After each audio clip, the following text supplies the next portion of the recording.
Welcome to Makers International, a podcast of makers, connecting with makers from all around the world. Here's your hosts, Jamie Page, Chris Cute, and now, Richard Morley. Hello. Good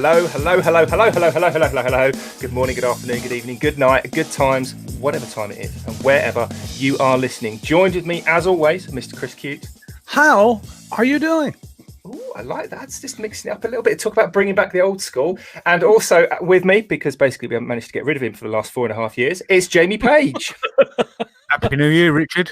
I knew that was news. Come on, get your Happy New Year's out of the way now. But remember, you only get to do it this week, or in the live chat, or maybe in the comments of our post-produced version.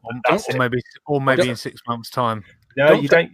Don't tell us what to do. You're not my father. Don't tell me what to do. You don't get to do that. You get to say it once. I get to do it whenever I want. No. Next week, it's Happy New Year's, Richard. Trust me, it is. And that's what you get for insisting on things. What the heck? Anyway, it's what everyone else gets. So, yeah, right. Since when? I haven't gotten that, and I can't tell you how long. So I always ask you, Chris, every week. I always ask you if we've got any random list of questions from the week, and this is, I'm sure, no exception, because no doubt Andy Pugh has been tapping at his computer keyboard and sent us to you, which we love, Andy, and we really appreciate it. Genuinely, from the bottom of our wallets, we absolutely do. Checks in the post. And if anyone else has got any questions, then during the week, you can get in touch with us as well. But this week, Chris, I have a question, nay, a request for you and also our co-host, Jamie. Okay. If that's all right. Well, it depends on the question, but go ahead. Can you not do the Happy New Year thing after this week, please? Okay, sure. See, you ask politely and you get things done. That's all it takes, Richard. That's all it takes. I'm not as nice as Chris. This insisting upon things, though, is a little off-putting. I don't mind telling you. But really, it vexes me muchly. I must insist, Chris. Okay, well, don't insist. You've asked. I've said yes. Jamie, you and Jamie can work it out later. I did notice how Jamie was being a little bit quiet there, and it makes me nervous. I'm a little bit nervous of. But a massive welcome not only to you two Oiks, but also our normal weekly viewers. I'll read a few out down the list because obviously we are live and we like to involve as best we can our audience for the live show. And they are, and I know I'm going to miss people, but there's Chris Smith, the Mad Maker, Andy Pugh, Kareem, Dale over at Maple Tree Studios, Anna B, Andy from AH Bespoke, Rubo Arts, Kareem, I think I mentioned, Steve over SK Crafts. There are loads and loads and loads. Pam up at Highland Boxes. There's loads of people. Dave G Designs, yeah. Darren Face. Hi, Darren. Do we want to enlighten the world with our fairly lowbrow intellectual conversation we had about the name change on the channel? Just because I genuinely can't remember. I remember the channel name. Oh, I don't know what channel you're talking about, bro. So, you're talking about Craftoisk or Craftoisk? I can't pronounce it. Yeah, see, I'm almost 100% convinced that that channel is by Craftotheek or Thek. Phonetically spell that for us, dude. Because you're thinking he is the Polish gent who lives up in Scotland. Yes, I think is it Edinburgh or Glasgow, one of the big Scottish cities. He's a Polish chap, and I'm sure his name is Peter. And we chatted at the first Maker Central. And if that's the case, please do just bash into Craftotech. Craftotech. Thank you. And now my phone thinks that it's Siri. See, why couldn't you just spell it Craftotech? I'm trying to put a French spin on it. Yeah, Pete's Bunker Handicraft. There you go. All right, Pete. There you go. That's it. We love you, Pete. Thanks for showing up and taking the abuse. Thank you for taking the abuse, man. I actually do remember mentioning it on Jamie's page. Yeah. On the name change. You didn't have to sing that, Jamie. You could have just said. Oh, I did. Well, I know, but that's twice in one show. That's like deafening. Anyway, he did some really cool giveaways, if I remember rightly, at the first Maker Central. For me, if it is the one I think, they were all like nicely tied up in string and little stickers and like a little pack. It was like the first Maker gift tag thing at the first Maker Central. Oh, awesome. Well, welcome. And Chris probably wouldn't have known. He probably avoided him. Probably. No, I don't think I did. Who was it that actually there was? Wax Seal. Who actually told me that I ignored them? Who was it again? Dave the Wood Barber. Dave the Wood.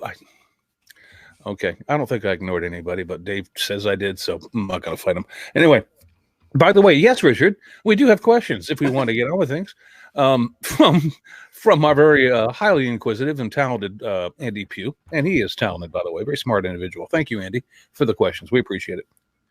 Every week we do, as a matter of fact. The first one, we're kind of picking up from last week because we did, the whole look back at 2019 today. We're going to be looking about what we hope to do in 2020. So it's a kind of a little segue, the questions that he gave us to get us from last week to this week. So let's get into it.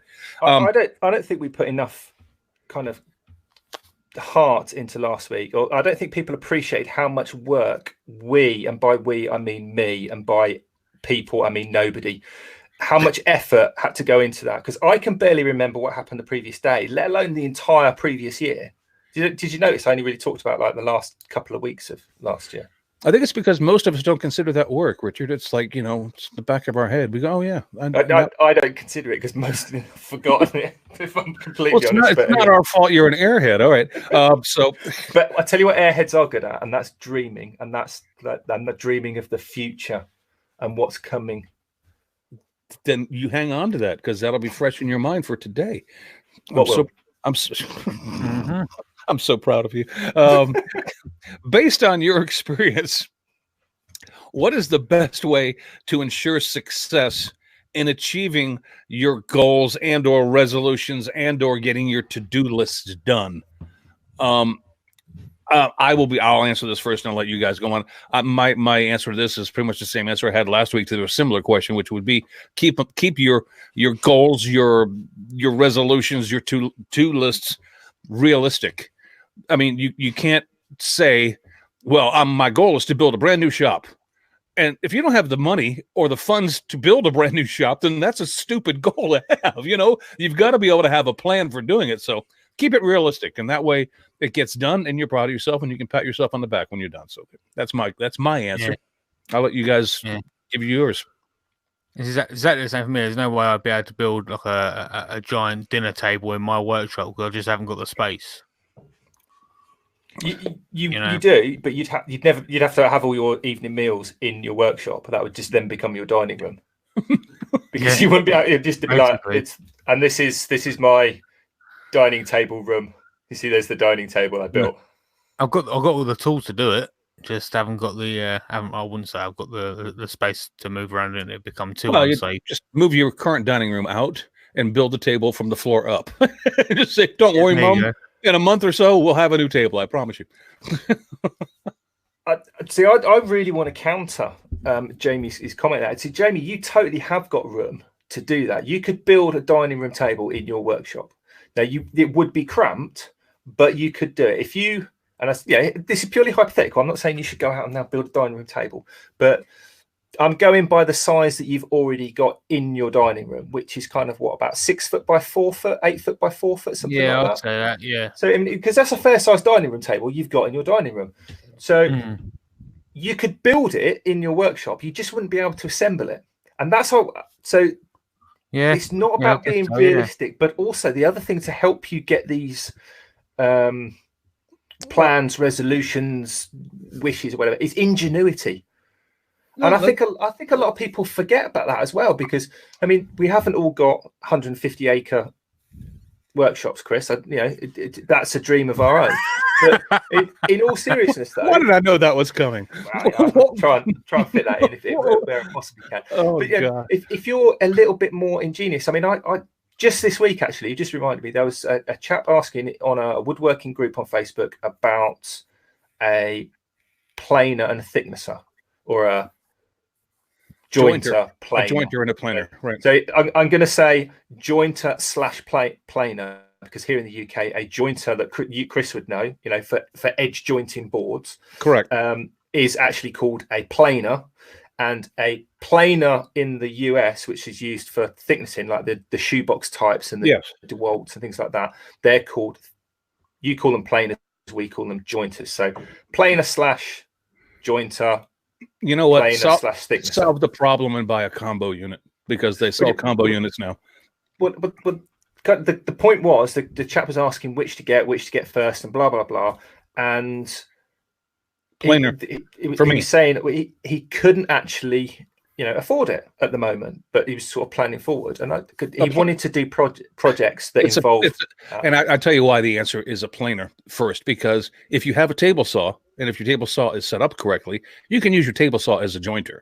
It's not as clean, it's not as pretty, but you can get fairly tight joints using your table saw. But let's move on. The point was that you've kind of just made it, because you can use this tool to do that, and you can. And other people are saying, you can use a router. You can use a router as a jointer. Exactly. And that's where it goes back to what I was saying about the whole ingenuity side of it. Yeah, exactly. Because you could do all the bits in your workshop, Jamie, and then just assemble it and move it to where it's got to go.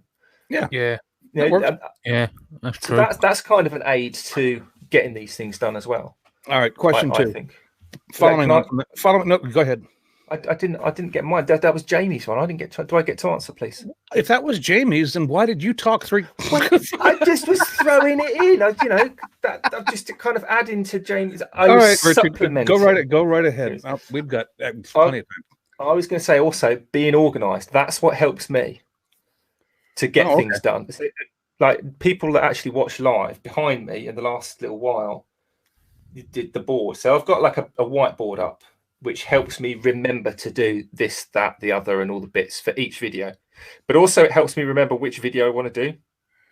So the blue bits, I've got all these post-it notes with video ideas on, and they'll go up on a board. And because if I don't write them down and they're just in my head, or even if they're in a book just on a page, that page gets kind of as you write, and it gets disappeared off. You know what I find though, because in my shop I have a metal cabinet where I keep all my finishes and paints and things of that nature, just to keep them warm during the winter.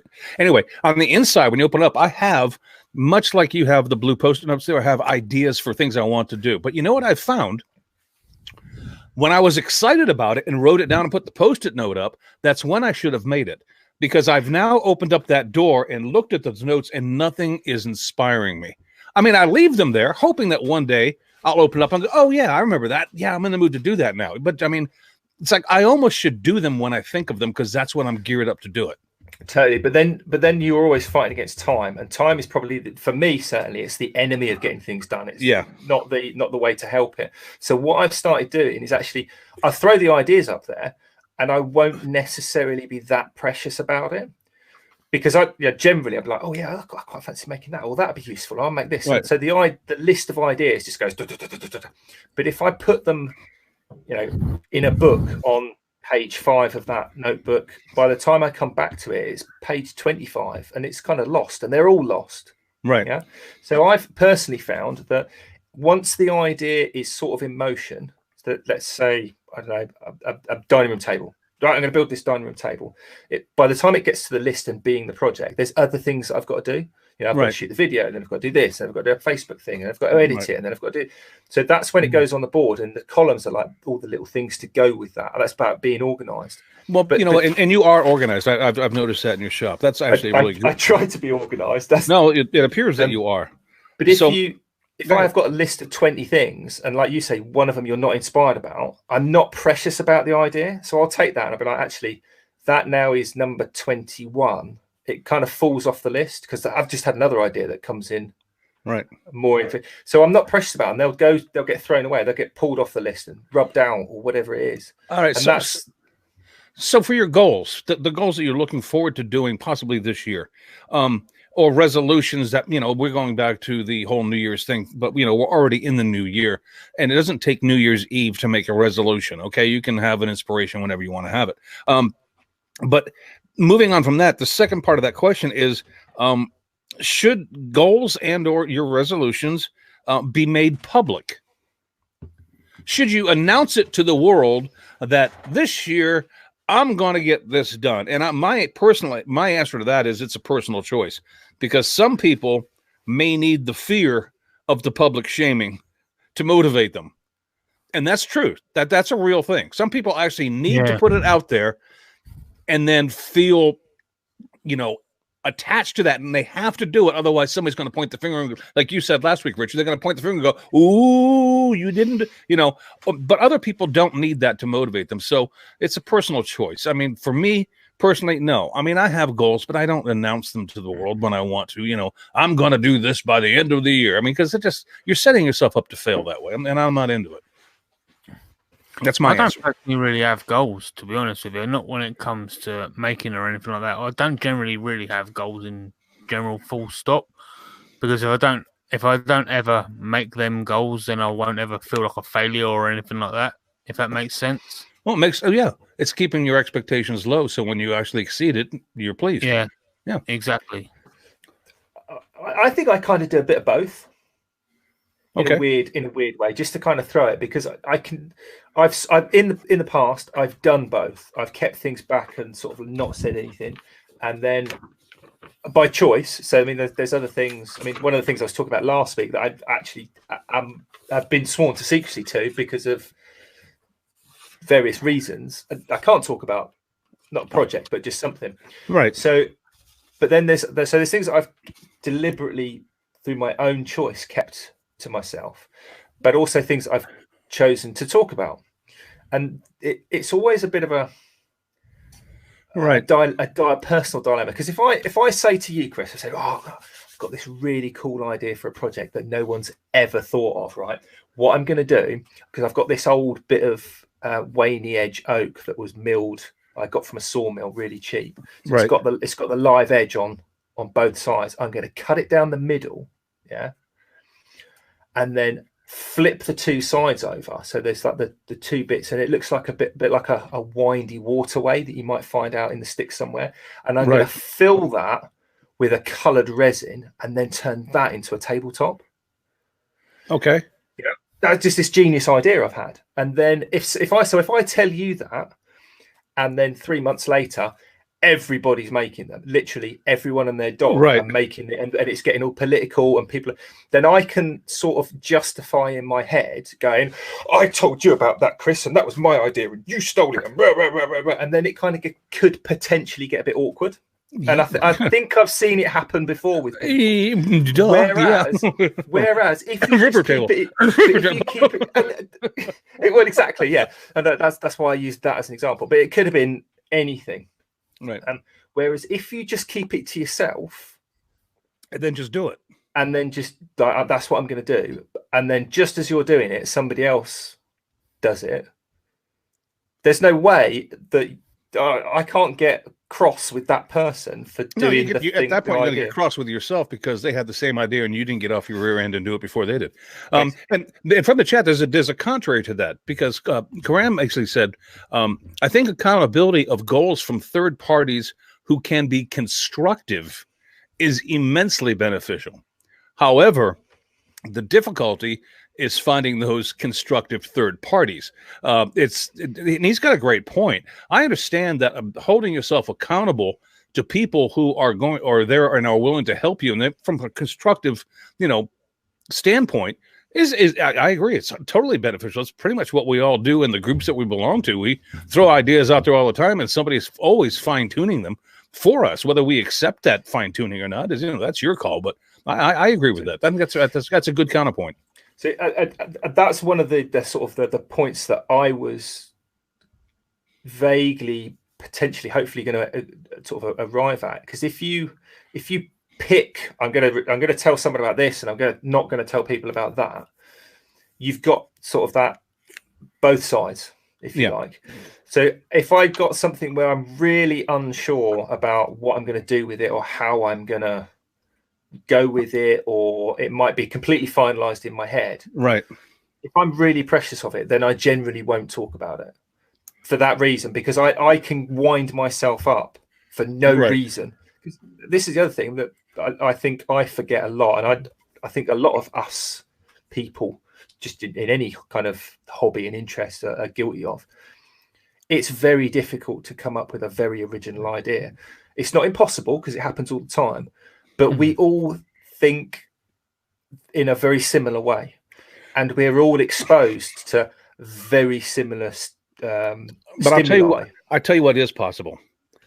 it's to take the many things that people know about and incorporate them into something that is new. So it's every aspect of this, whatever you're doing, may be not unique, but it's possible to bring them together and make a unique thing for the first time. That's totally doable. That's just a matter of you being creatively being, well, I'm going to take this, I'm going to take this, I'm going to take this, and I'm going to build that with those because nobody's ever done it before, you know, and or just because I think it's a cool idea and I want to do it. I mean, that is totally possible. I have an idea similar to that and like Karim had mentioned, you know, finding that critical person that I'm going to probably need like an Izzy Swan help with, because it's got some aspects to it that I'm not familiar with, and I know he has the mind to help me. And so at some point, you know, Izzy's going through some, you know, shizzle at the moment. So, you know, I'm going to wait several months before I hit him up, but I'm going to get his brain to work on that with me. And he will be that constructive person that Karim was talking about for me to make this project. But anyway, last question from Andy, and then we can move on with what we're going to do this year personally, and then get, you know, other people out in the chat, give them a chance to tell us what they're going to be doing. Do you know anyone who has actually made a public disclosure, perhaps even yourself, about a New Year's resolution and then gone on to actually do it? Or are most of them, I mean, it's hard to think about, but I mean, is there anybody that you can think of that impressed you by going, I'm going to do that this year, and they ended up doing it this year, including yourself, if you've ever made resolutions? I don't think I've made a New Year's Eve resolution since I was 20. I think my New Year's resolution when I was 20 years old was to turn 21 so I could go out to the bar. So I've never really seriously made resolutions, but other people seriously do. The question is, do you know anybody who actually has obtained that resolution, or does it just get forgotten about and nobody cares except that person? So if it doesn't happen, they just, you know, mum's the word. My mum gave up smoking when my sister was, I want to say, she was, about 6, I think. And so I mean, my sister's 2.5 years younger than me now. Now she's 2.5 years younger than me. Always has been, Jamie. Next year she'd be, yeah. Unless you entered into some kind of a black hole. I mean, yeah. And now she's addicted to chewing gum, but it's a hell of a lot better. But yeah, she just stopped. That's impressive, because that's not an easy thing to do. Speaking from experience. Yeah, I mean, that's kind of the sort of the obvious one that sprung to my mind. I know loads of people that have given up smoking or have given up drinking or whatever it happened there. That kind of thing. Hush your mouth. I can't think of any maker related one that's actually struck my mind. And it only really kind of, I think about it because it stands out as a resolution, but nothing to do with New Year. I used to know this guy years ago who at the time he was a medical student. He then went on to be a doctor, and he still is a doctor. Yep. But rather than giving up, I think it was always weird because he was the only person I knew that was breathing that drank black coffee without any sugar in it. That at the time, to me, when I was in my kind of mid-teens, was just weird because he was the only person that I knew. And obviously weird because Jamie does as well, as I. He just reminded me. But the story was that actually he didn't used to drink black coffee with no sugar. It used to be like white coffee with 3 sugars. And over a series of years, not at New Year's, but actually at Lent, because Lent is the time you give things up. Yes. One year he gave up 1 sugar. And then the next year he gave up 2 sugars. So after a couple of years, he was drinking white coffee with no sugar in it. And then there was like, well, I haven't got anything. And then the following year for Lent, he gave up milk in his coffee. And it just, then like every Lent, he was giving something up. I mean, presumably now he doesn't. After that, it was water. Yeah, he just, I don't drink anything. I'm completely vegan a spoonful of coffee. I'm making all my coffee from vodka now. I'm just going to pour a bottle in there, put the coffee grounds in, and just drip that baby right in there. Yeah. Cup of tea, doctor. Oh yes, please. How do you take it? Oh, just an empty cup. Thank you very much. I don't mind a black cup of coffee. That's not normally how I prepare it for myself. But if the condiments aren't there and all somebody has is black coffee, I don't have a problem with black coffee. I can drink that all day long. Doesn't matter to me.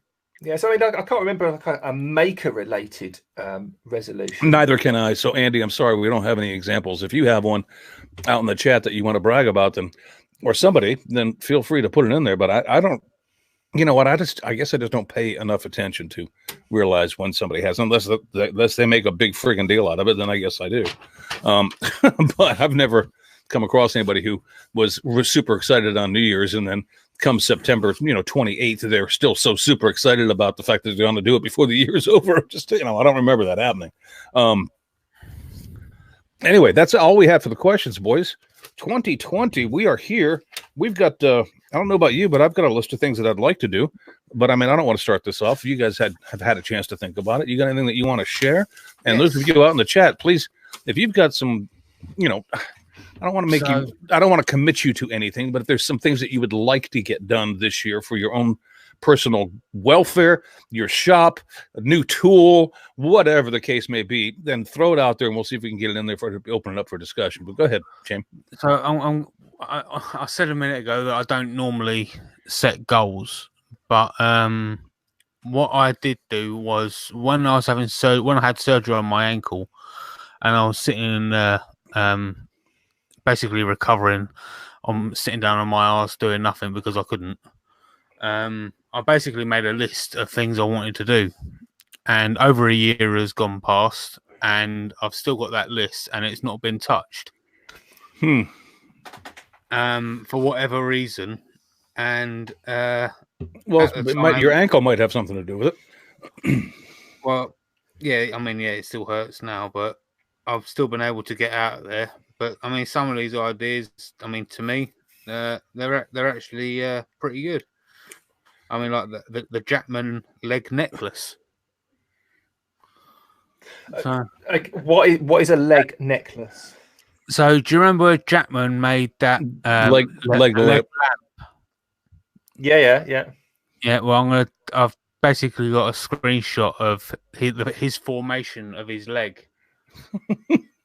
Right, so I'm going to compound cut his leg in metal and compound cut it on the scroll saw and turn it into a necklace and give it to him. So he can carry around his own. Are you going to put a lampshade on it too? Does anyone else find it a bit weird that Jamie's got photographs of other people's body parts? Well, it's not the actual body part; it's the whatever. It gets weird. You should make it an ankle bracelet. Yeah, there you go. It could be a bracelet for his leg lamp. Or you know what? It could be one of those things that. Have you ever seen those little metal things that are little decorative things that I don't know? I think women used to wear them way back in the day. But they're little things that when you're tying your tennis shoes, you can tie the little decoration into the bow before you finish tying your shoe, and then as you're walking, the little thing bounces up and down as you walk. It's like this. Yeah. Well, you could do that. That'd be cute. I don't know if Paul would wear them on his Carolina shoe boots, but I mean, he might. You never know. No, you know what? Paul would. If Paul was to wear anything, that'd be a lot of wood. Paul would wear it. Never mind. Yeah. But is that it? Is that pretty much it? That's pretty much it. I'm going to try and get as many, if not all of them, completed this year. Awesome. When you make a list, do you cheat?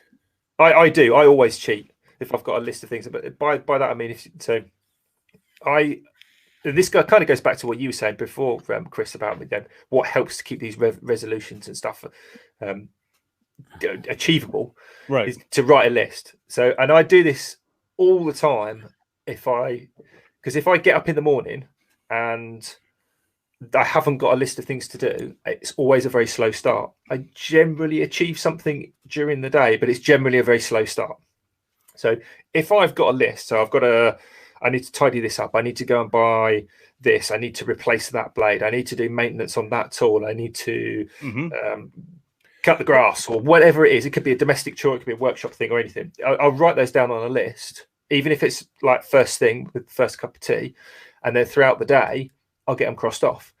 So you do that too? But yeah, totally. But because I mean, I think we're talking about the same thing. Because I do the kind of to-do list where the only kind of to-do list I ever write is a to-do list of things that absolutely have to be done.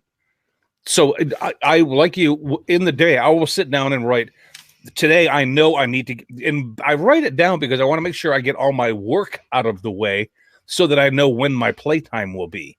That equals my shop time. So every morning, I kid you not, 9 times out of 10, I'm writing a to-do list for my day, and I knock that out first thing.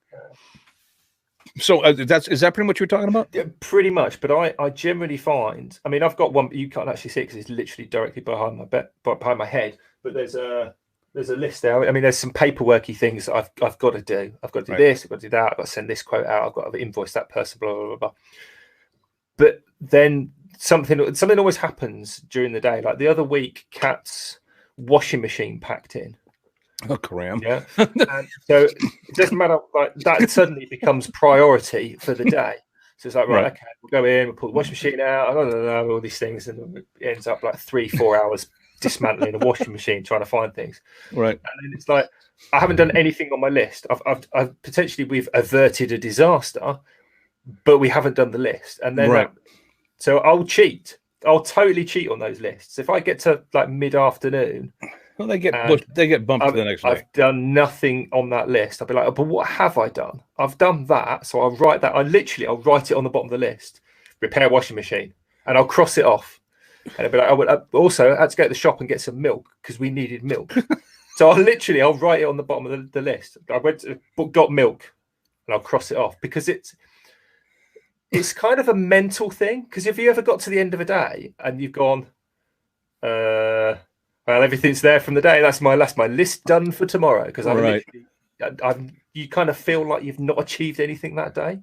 And I think by having that positivity that I have achieved something. I haven't just wasted the day and done nothing I said I had to do. I've done other things because I think we get potentially too sidetracked on the this must be done. That goes to what Karam said, and I'm just going to throw this out there, and then you can do it. He's guessing that the noodle step never made your list. Why are people still on this? It's literally, it's just. It wasn't. It was never. Wait. It was never. It was never on the daily to-do list. So it never actually. I know it got done, Richard, but that's a sticker board. It was. I knew I couldn't just throw that out there, man. But thank you for the question. That was great. And all right, and I'm getting caught on the carpet by Gib Clark now. Gib is saying, if Chris doesn't start leather working, I'm going to start talking about cutting boards again. Gib, please, bear me. Give me some time, brother. I got to get active in the wood shop again. But yes, I don't. It's not a resolution. It's just something I'm interested in trying. So, Gib, be nice, okay? I mean, it wasn't never anything I said, by year's end I'm going to be doing, but it could quite possibly happen. I just need the inspiration. So, I love you, man. Stop it. I don't want to hate you. I like you. And I don't want you talking about cutting boards again. Or see, because now Richard knows how I feel when it comes to the noodle step. Because the whole cutting board thing with me happened, it feels like 7 years ago. And people are still bringing that up. So, get used to it, Richard. It's not fun. But, yeah, thanks, Jamie. Shut up. That's what Chris is going to be doing this year. Actually, Chris has got like 24 cutting boards to make. No, it's actually, there have been times when I had people who actually wanted a cutting board, and I had the scraps around to do it. And then it's like, there's no way in hell I'm filming it because I know the grief I'll get if I do. It's like this. I'm not. It's that's a week without a YouTube video. Sorry, folks. Imagine the views though. People say, look, Chris made a cutting board. You got to go and see this. I should make a really lousy one, just a crap one, and then people will stop bugging me about it. Going, I don't want to see him make another one. Freaking, hey, the guy sucks. I do have, I have certain goals, but like you, Richard, I keep them very realistic and I keep them very close at hand. Meaning, I don't think 4 months down the road. I think this week. This month down the road, I don't do a lot of advanced thinking as far as in August I want to be doing this, and I just this month what I want to do is I want to be able to get out in my shop. First of all, my goal after that is because I've been out of my shop for as long as I have. Guess what happens? Guess what happens to a wood shop when you haven't occupied it in quite some time? It becomes a dumping ground. for everything that your wife no longer wants in the house. And so I've got my shop is like a dumping ground at the moment. And so I have to actually get out there, and it's probably going to take me a couple days to clean it up. I'll be quite honest with you. I mean, that's how bad it is. But I do, once I'm up to it, I'm going to get out there and clean the shop. So that's not a long range goal. That is going to happen soon, but that is a goal of mine for this year. It's just get out there, clean the shop, make it comfortable to walk into again, so that I actually want to make something out there. Because right now I walk out there and open up the door, look around and go, close the door. What's on telly? You know, it's like this just not happening.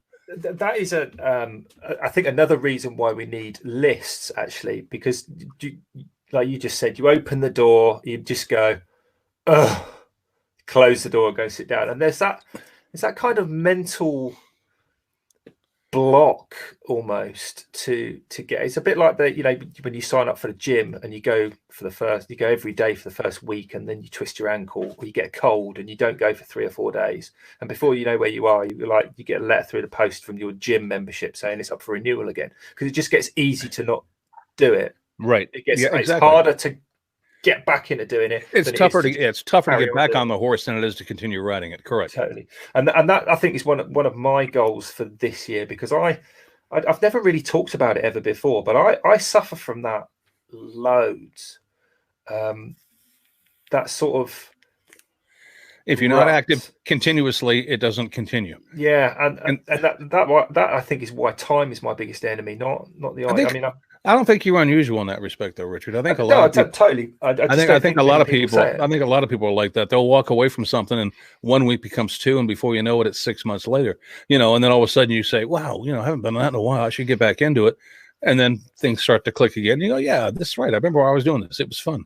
Yeah, but hey, it happens. I think that'd be good time lapsey shop toury / getting back in the you tidying up the shop time lapse. Yeah, but I mean, I'm if I wasn't so what do you call that when you're so aware of your own appearance, self-conscious, if I wasn't so self-conscious about what my shop actually looks like right now, because it is an absolute disgrace, and I would be picked upon mightily if people saw my shop at the moment. So probably won't happen, Richard, but I get the idea. But if you want to do it, I'd love to see it.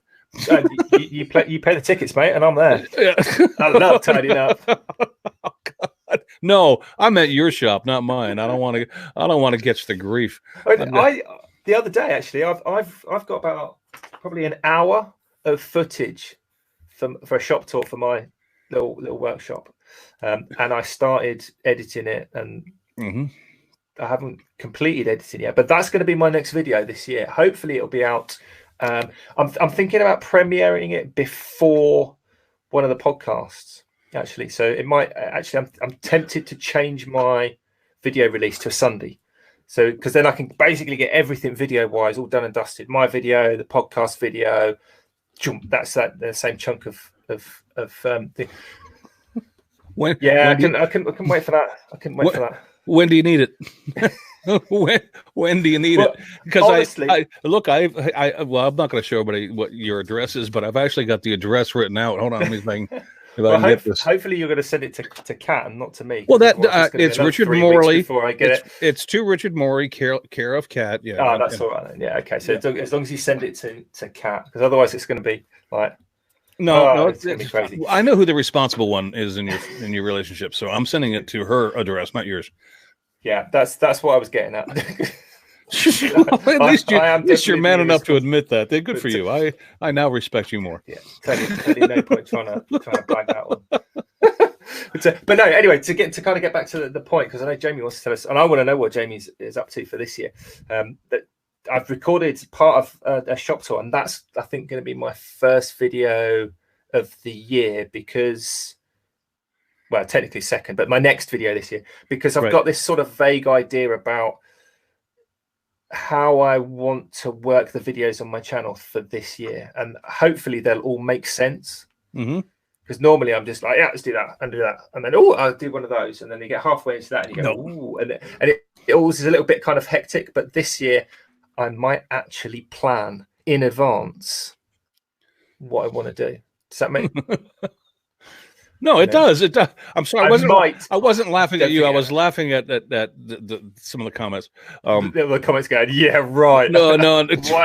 I heard that well, the first one I wanted to mention is Gib Clark says and this is a great point. And Gib, I don't disagree with you on this, but there's a caveat to what you're saying. He says that he believes he says, I believe cluttered shop, creative mind, that works for him.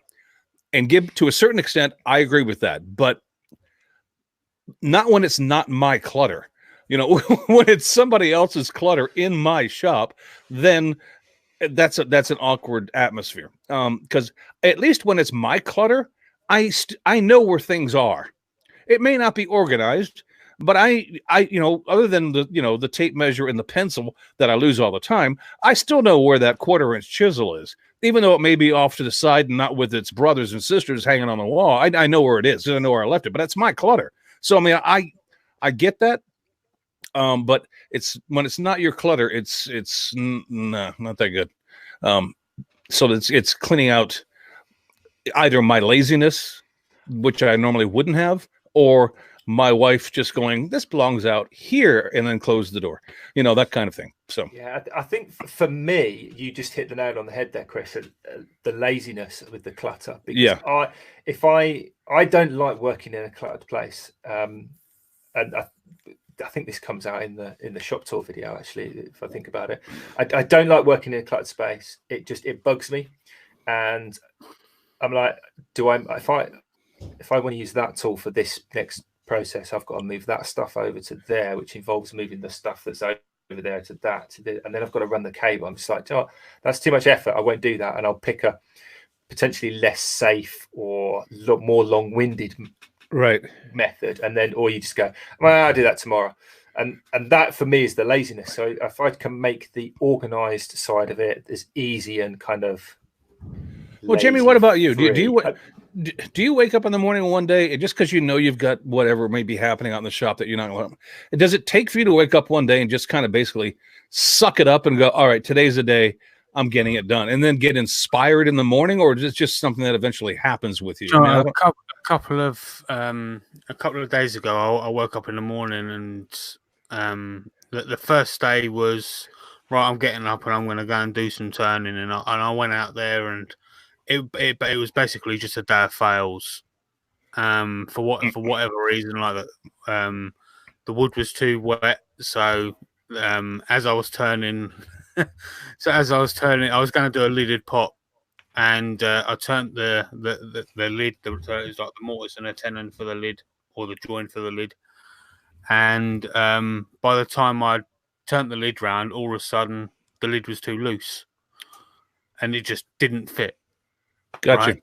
So I was like, right, scrap that project. Right, I'll finish it off later and just make it into a lidded, just make it into a vase or something like that.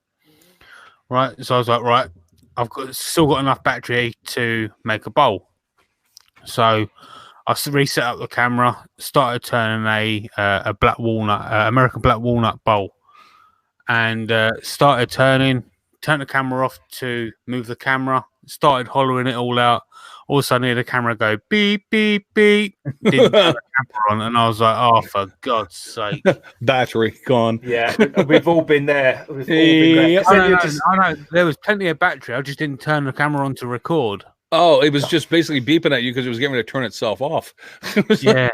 Due to inactivity on your end. I was like, right, so enough's enough. And then the day after, I don't know what was up with me. I woke up that day, and I went back in after the first night, and I was like, I'm going to finish this off tomorrow, like well up for making.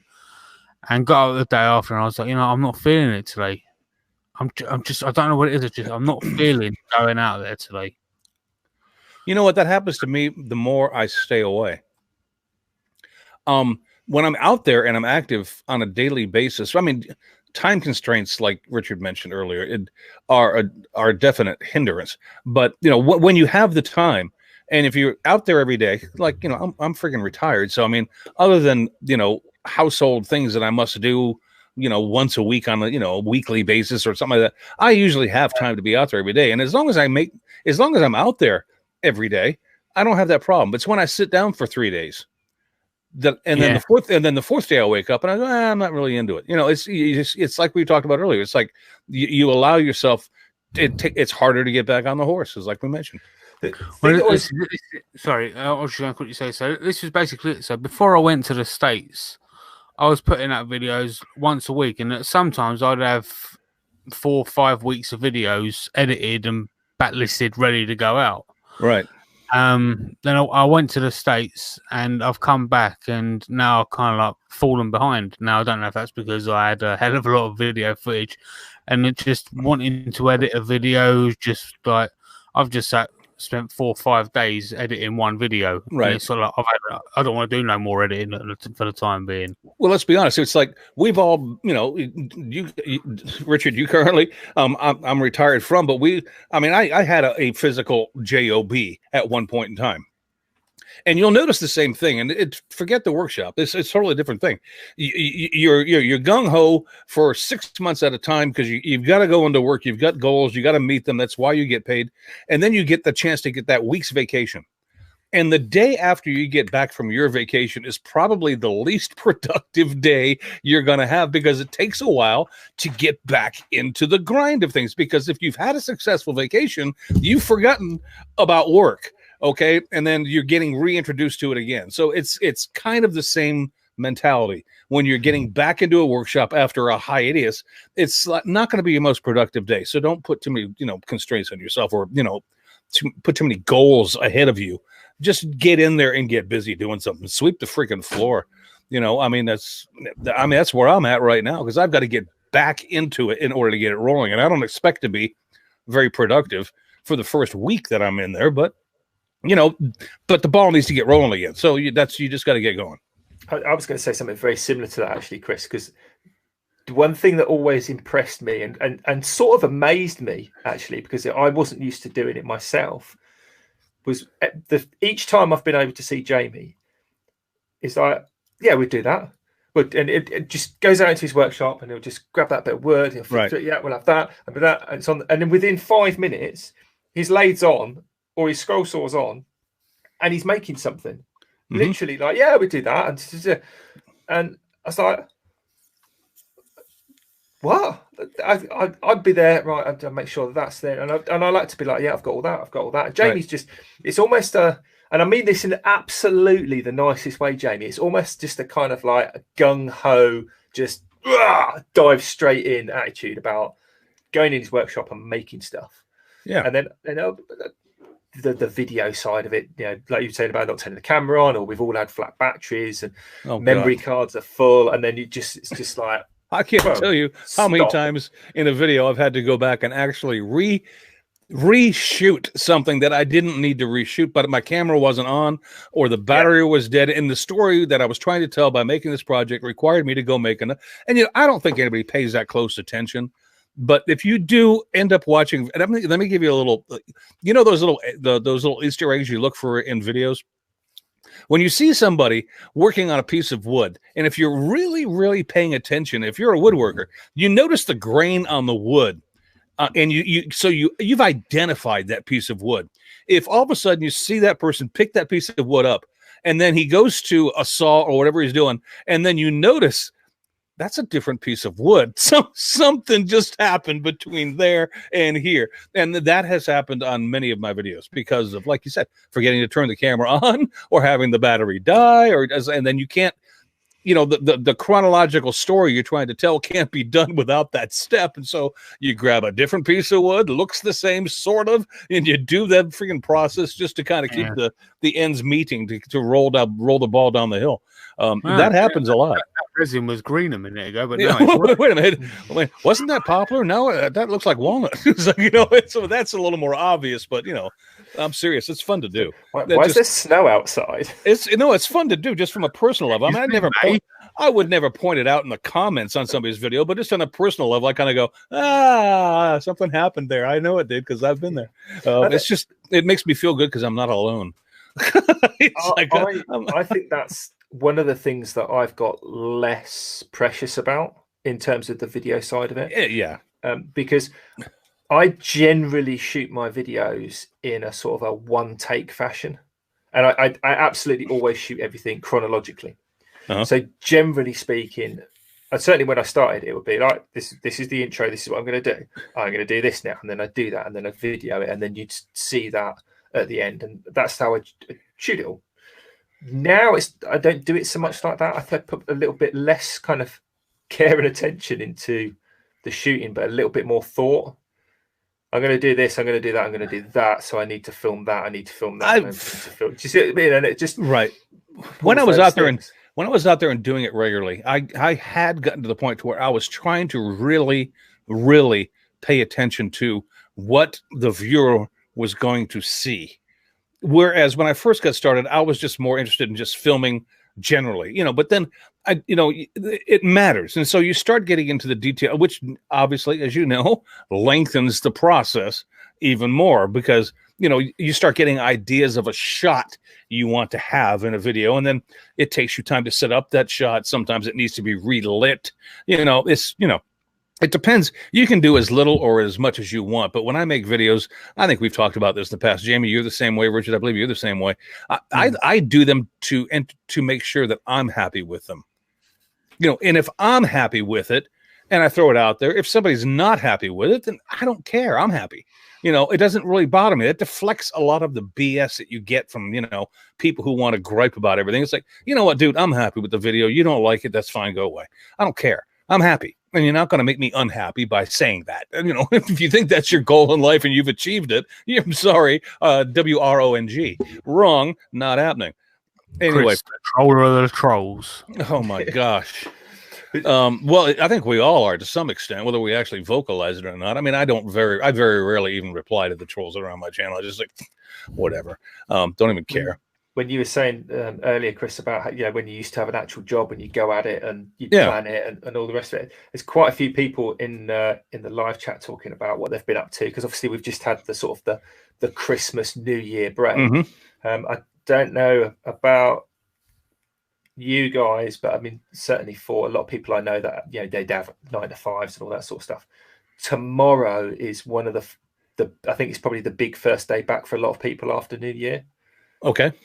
So literally, as we recorded on Sunday night, tomorrow morning, Monday morning, a lot of people are going to go back and just not do anything tomorrow. Because some people have those interwar days, or like we start talking about the interwar time. It's the inter-holiday time where they go back and their presence is there, and they're just kind of, what'd you get? And the next day they're going, hey, what are you doing for New Year? What are you doing for New Year? It's just not really work. It's just but tomorrow all of a sudden it gets serious again, and it's like a big.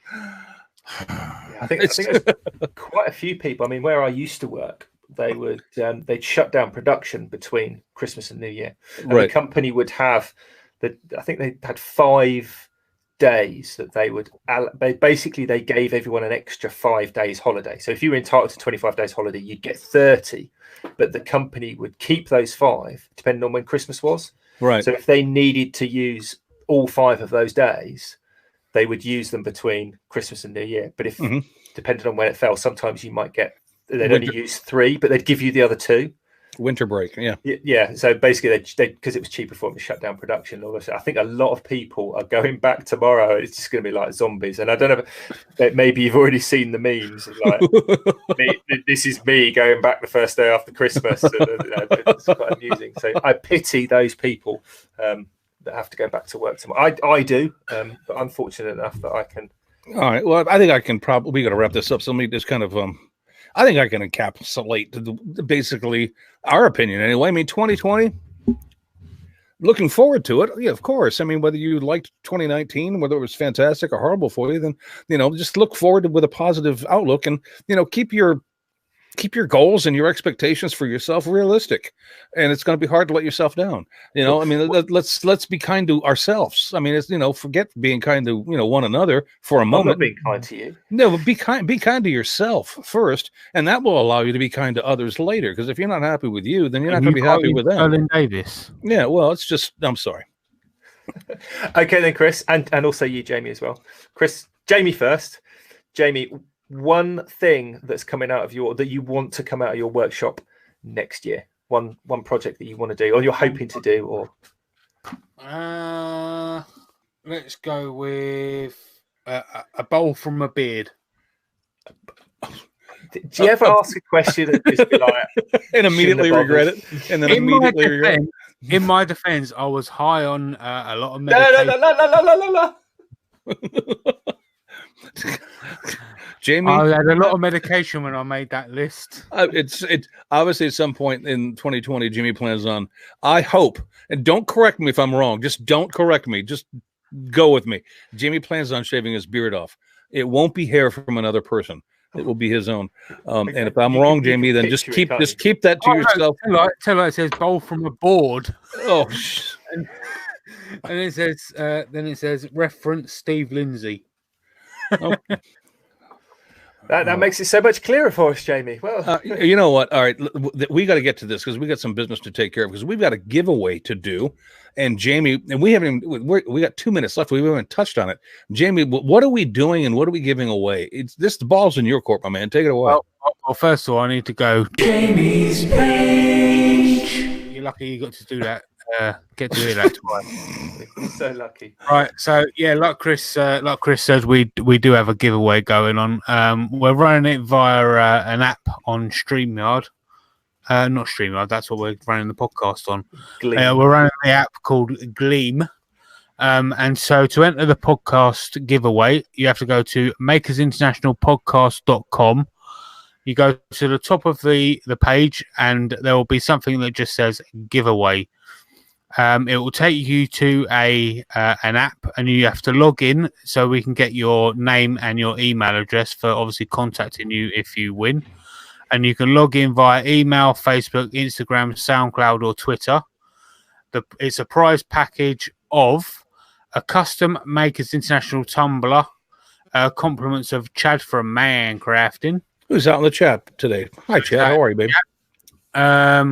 You also get 2 pen blanks and some knife scales from Pam from Highland Boxes. Awesome. You also get 1 tub of Yorkshire Grit Original from Glyn Senior, and you also get 1 black Yorkshire Grit hat or cap, should I say? So one person is going to win. One person is going to win all 3 of those. Yeah, it's going to win the entire lot. Okay. That's from Glyn Senior. The giveaway runs for a week. It closes on Saturday at midnight UK time next week. So what's the date of that for people listening? That would be Saturday the 11th at midnight. You have from now until the 11th at midnight. So it'll be midnight UK time. On the 11th. I must also say that that's 7 p.m. for the US people. 7 p.m. That's Eastern. Yeah. We also have a giveaway coming soon over on our Instagram, so make sure to go and follow us over there at makers_international_podcast, or you can just type in Makers International Podcast, and I'm sure you'll find us.